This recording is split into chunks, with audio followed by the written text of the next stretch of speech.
હવે સમય એવો આવી ગયો છે, ગેસ બંધ થઈ ગયો છે અત્યારે, કાટલા હમણાં થોડો ટાઈમ યુદ્ધ આવશે એટલે ડીઝલ બંધ થાય છે, પેટ્રોલ બંધ થાય છે, પછી કલાકાર શું કરશે? સીમા આવશે, કલાકાર હાંડિયા લેશે,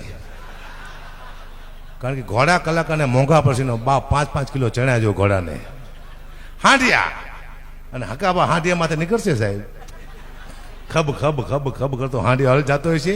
એમાં હાંડિયો કદાચ મારો માંદો પડી ગયો એટલે હું જિગ્નેશભાઈને ફોન કરી, જિગ્નેશભાઈ તમે ક્યાં પહોંચ્યા? કે હું સાણંદ પાયા પહોંચ્યો છું, તો મને લેતા જાઓ તમારા હાંડિયામાં, કારણ કે મારો હાંડિયો જય સીતારામ થઈ ગયો છે. હે આગળ જિગ્નેશ બાળને ભાઈ હકાબા કરી જાય, તારકાસુર બેઠો હોય જિગ્નેશ કવિરાજની રક્ષા કરવા માટે, ખબ હાંડિયો હાલે જતો હોય છે.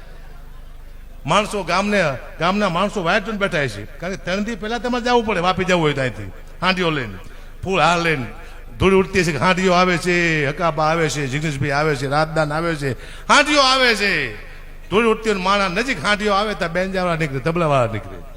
કેમ કે સૌથી પહેલા બેંજાવાળા તબલાવાળા આવે હાંડિયામાંથી, એ પેટન તબલાન મંજીરાન, હાંડિયો લીમડો ખાય.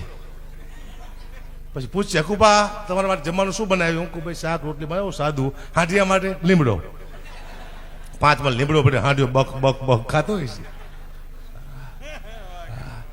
હમણાંથી ઇતિહાસ બહુ કહું છું, ખતરનાક ઇતિહાસો, કારણ કે હવે જોક્સ ને મારે ઇતિહાસ કરી નાખવા છે, નક્કી કર્યું મેં છે જોક્સ. હું તમને એક ડોશીની દાસ્તાન કહું કે ડોશીની તાકાત શું હોય, અને ડોશી મારી દીકરી ધારે શું કરી શકે, શું ન કરી શકે. અદભુત છે. સવારનું ટાણું બાપુ, એક બેંકની અંદર એક ડોશી જઈ 1 કરોડ રૂપિયા જમા કરવા માટે. લોકોને ત્યાં કોઈ વાર્તા માનતો લાગે, જોક્સ કહું, વાર્તા નથી, મારી પાસે વાર્તા હોય જ નહીં કોઈ દિવસ. સવારના પોરમાં 11 વાગ્યાની ડોશી નીકળી બેંકમાં 1 કરોડ રૂપિયા જમા કરવા માટે જઈ. મેનેજરે પૂછ્યું કે આટલા પૈસા તું લાવી ક્યાંથી? ડોશીએ કીધું કે હું શરતમાં જીતું છું રોજ પૈસા. કે કેવી જ જીતેશ? ડોશીએ કીધું કે તમારા વાળ છે ને એ પ્લાસ્ટિકના છે. મેનેજર કે ના ને ભાઈ ઓરિજિનલ છે. કે નહીં હું સાબિત કરી દઉં. તો કેટલા રૂપિયા આપીશ? મેનેજર કે 1 લાખ રૂપિયા. ડોશી કે ડન, 1 લાખ રૂપિયા. સવારે મારા વકીલને હારે લઈને આવીશ સબૂતમાં, અને તારા વાળ પકડીને જોઈ લઈશ, જો ઓરિજિનલ હશે તો હું તને 1 લાખ આપીશ. મેનેજર કે કઈ વાંધો નહીં. ડોશી સવારમાં આવી હો એના વકીલને લઈને. મેનેજર બેઠો તો વાળ પકડી આમાં હાલે ને કેરો ઘા. મેનેજર નીચે પડ્યો, દાંત કાઢીને ઉભો થયો કે ડોશી ઓરિજિનલ વાળ છે, ડુપ્લિકેટ નથી. અને ડોશીનો વકીલ નબળો પડી ગયો, ધીમો પડી ગયો. એટલે મેનેજરે કીધું વકીલને કે ભાઈ હું જીતી ગયો ને તું કેમ નબળો પડી ગયો?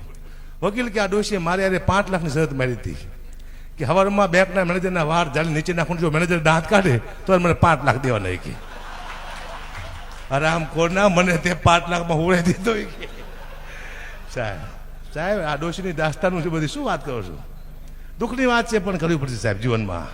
હું અહીંયા દર મહિને દર માસે અહીંયા હોય છું, અને હું દર માસે 10 મિનિટ જ બોલું છું, કારણ કે મને ખબર છે આ સ્ટેજ મારી માટે બહુ મહત્વની છે. હું તમને ન કહેતો કહું કે આ રાણેસર, ભાયલા, મા મોગલમાં, જગદંબા એના હિસાબે હું અહીંયા બેઠો છું. પહેલાં એ મને આગળ લાવી છે, મારું અસ્તિત્વ નહોતું. અહીંયાથી મારી શરૂઆત છે, અહીંયાથી અહીંયા હું પહોંચ્યો છું. તો માત્ર મા ભગવતી જીનવારી મોગલની કૃપાથી અહીંયા પહોંચ્યો છું. મારા યોગેશભાઈ બોક્સાની પણ અહીંયા હાજરી છે. ઘણા બધા કલાકારો છે, કારણ કે કલાકારનું નામ નહીં લઉં, કલાકાર વધી ગયા છે. આ બેન્જાવાળા, આ તબલાવાળા, વિચાર કરો સાહેબ, સૌથી વધુ મહેનત આ લોકોની છે, સૌથી ઓછા પૈસા આ લોકોના છે. શું કરવા? આ લોકોના પૈસા અમે ખુદ ખાઈ જઈએ છીએ. અમારી ભૂખ જાય તો બિચારા આગળ આવે ને, અમારી ખતરનાક ભૂખ છે. હું આના 40,000 રૂપિયા નક્કી કરું. કેટલા? 40,000 આપું. કેટલા? 15 હું ખુદ ખાઈ જાઉં છું. 15,000 ખાઈ જાઉં છું આમના હું. પછી આને કેટલા આપું છું? 25,000. એમાંથી આ 10,000 ખાઈ જાય મારો દીકરો. આને કેટલા આપે છે? 15 માંથી 8 ખાઈ જાય હાર્યું બેઠું. આ તબલાવાળાને કેટલા આપે છે? 7. એમાંથી આ ભણનો દીકરો 4 ખાઈ જાય છે. બે મંદિરવાળાને 1500 રૂપિયા આપે છે. પછી મંદિરવાળા શું ખાય બિચારા? અહીંયાથી કંઈક ખાય તો વાત અલગ છે, બાકી કંઈક ખાવાનું છે નહીં. ખાવાનું કઈ નથી. ભૂખ ખતરનાક વસ્તુ છે આ દુનિયામાં. હા, મને કોઈએ કીધું મને કે અગુબા એટલા બધા પૈસા મૂકીને તમારો સમય સારો છે, એટલો પૈસો ભેગો કરીને જાઓ, તમારા પરિવારને વાંધો ન આવે, કોઈની પાસે લાંબો હાથ ન કરવો પડે. નહીં, 1 પૈસો નહીં મૂકું કીધું. કેમ? કીધું ગયા જન્મમાં મારો એક પરિવાર હતો, મેં બહુ પૈસા મૂક્યા છે, હું મરી ગયો પછી મારો પરિવાર બહુ રોયો હોય છે, મને ખબર નથી. આ મારું બીજું પરિવાર છે. અત્યારે હું મરી જઈશ, મારી પાસે બહુ મારો પરિવાર રોય છે, હું ઘણા બધા પૈસા ભેગા કરીને જઈશ, પછી મારું એક ત્રીજું પરિવાર આવશે બીજા જન્મમાં. એમ તમે અહીંયા બેઠો છો, ખાલી તમારા પરિવાર ફરે, તમે ન ફરતા યાદ રાખજો. તમારા મગજમાં એમ હોય કે અમે કોઈની માં કંઈ મૂકીને જઈશું, કોઈ મૂકીને જતું નહીં, આપણને ખબર નથી. 500 કરોડ રૂપિયા ભેગા કરીને જો તમારે મરી જ જવું હોય તો શું લેવા કરવા જોઈએ? મરી જ જવું છે, એન્ડમાં તો મરી જવું છે. બાપુ હું અત્યારે 10 કંપની કરી નાખું પછી હું મરી જાઉં, તે કંપની મારે શું કામ નહીં? નહીં, છોકરાને કરવાની. છોકરા સારા હોય તો કમાવાની જરૂર નથી, એની હાથે પેદા કરી લે છે. અને છોકરા ખરાબ હોય તો કમાવાની જરૂર નથી, મારા દીકરા આપણું પૂરું કરી નાખશે.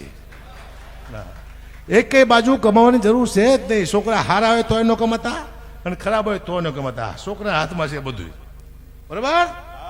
તો આનંદ કરો, બાકી કશું જીવનમાં છે ને મને ખબર પડી જાય.